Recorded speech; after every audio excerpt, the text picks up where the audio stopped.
pokes, we need a speed master. Big money flowing, that's a signal in the air. Inside of confidence, for a win we gotta care. Index and Daiso, the tools of the trade. Heels, racing tips, the winning moves are made.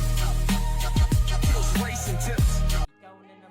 What's up mga kabikay and welcome sa Kill Racing Tips, mga matalinghay.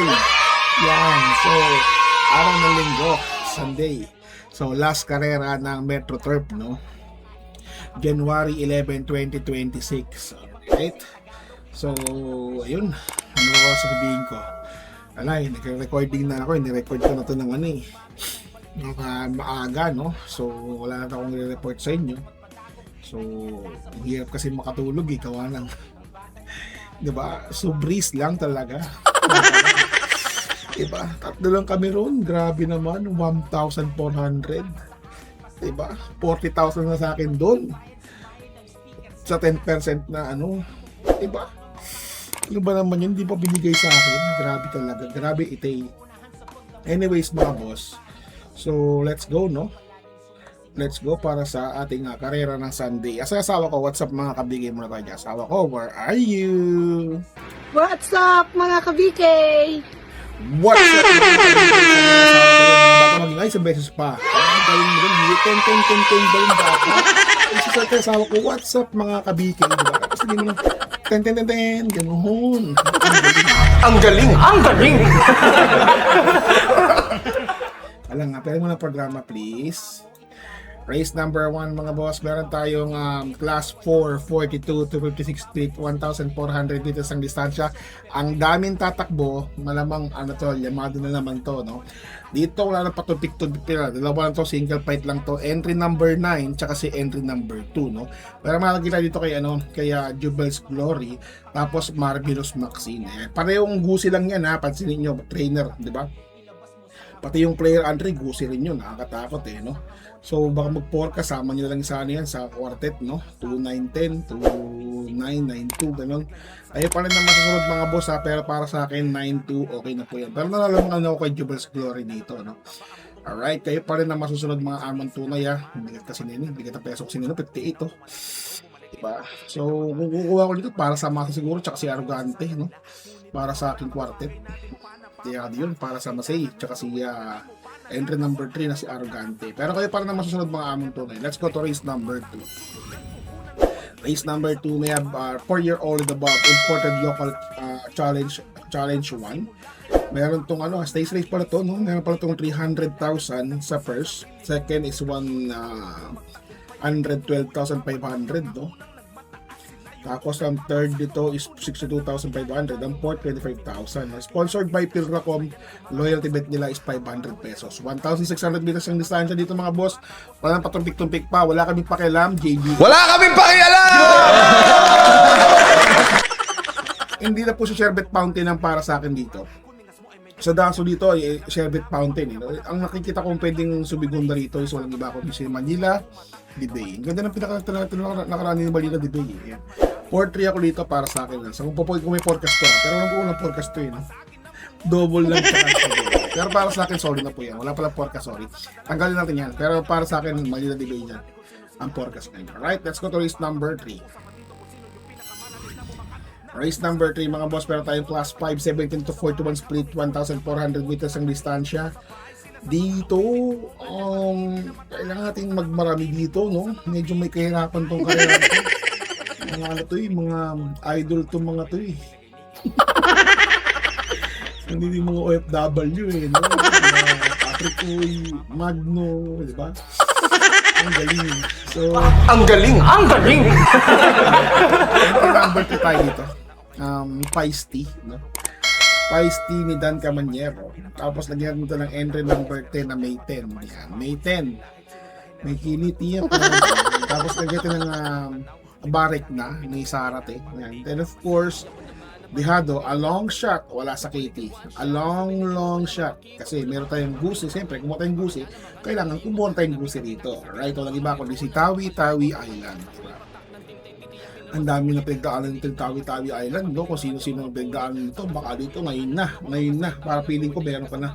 Kaya mo nang manalo dito, Tawi Island. 3-10-8-9, okay na po ako dyan. Let's go to race number 4. Race number 4 mga boss, meron tayo dito ng class 4, 42 to 56 split ng 1,400 meters, no? Dito, anytime, anywhere, muntik mo siya sa KT, no? Si Mr. White lang, pangatlo lang siya ni Mr. White, no? Pangalawa pala, si Gunda. Ang pang-primera niya, si Dreaming Always, no? Para sa akin dito, ano lang ako dito, 4, tapos sama si Nana, Bubu. Ayan, along siya dati yan, pero maganda tinakbo. Tapos si champion ni Don Julio na si Arnold na position siya ng Hinete. Tapos Julio sa tinidad pa ang kanyang trainer. So pwede manalo yan. Nana, Bubu. Alright. Baobab, Bubu. Tapos nag-get ito ng isang pang dihado. Mag-get natin dito. Entry number 11 siguro. Lucky Ayan. So ayan po, 4, 10, 11, okay na po yan. 4, suluhin nyo na po, pwede pong manalo yan. So para sa akin, 4, 10, 11 po. Alright, let's go to race number 5. Race number 5 mga boss, meron tayong class 5, 17 to 41 split, 1,400 meters ang distansya. Dito single fight lang nakikita ko dito. Hindi si entry number 9 Majestic Star ang sisigunda rito, walang iba kundi sa siyempre pamoset nito is walang iba kundi si Batang Tangkalu, tapos lagyan ng Elegant Lady. Okay na po yan mga boss. Sama nyo sa quartet nyo si Super Majestic, yan Majestic Star pala. Sama nyo si Dixie siguro, tsaka si Lucky Skywalker, no? Yan. Pero sa akin 7.5 okay na po yan. So parang itong dito ko yan, dito natin. Gusto laki nito eh. Yan. So 7.5 okay na po yan, kaya pa rin na masusunod. Let's go to race number 6. Race number 6 mga boss, pero tayong class 5, 17 to 41, 1,400 meters ng distansya. Isa lang po ang ating 1.6 dito, no? Yung entry race number 2, no? So para sa akin dito, post natin si Anyo 96. Patok na to eh. Patok para sa akin to. Si Anyo. Diba? Patok sa akin niya pa, mga promise mga boss. Kasi handsome Jeff din yan, no? Pero siyempre, protektahan ko lang. Laping Tiger tayo dyan mga boss. Nakita niya nga Barossa. Tapos lagyan ito lang Tanging Ikaw. Kasi kinuha ko yung kanina. Hindi ba yun? Kinuha ko si Dan Camanyero sa kanya Diel Camanyero. Hindi ba yun sa kanya Diel Camanyero kanina? Ay, iba ba yung Dan Camanyero? Yung Paiste, no? Yan.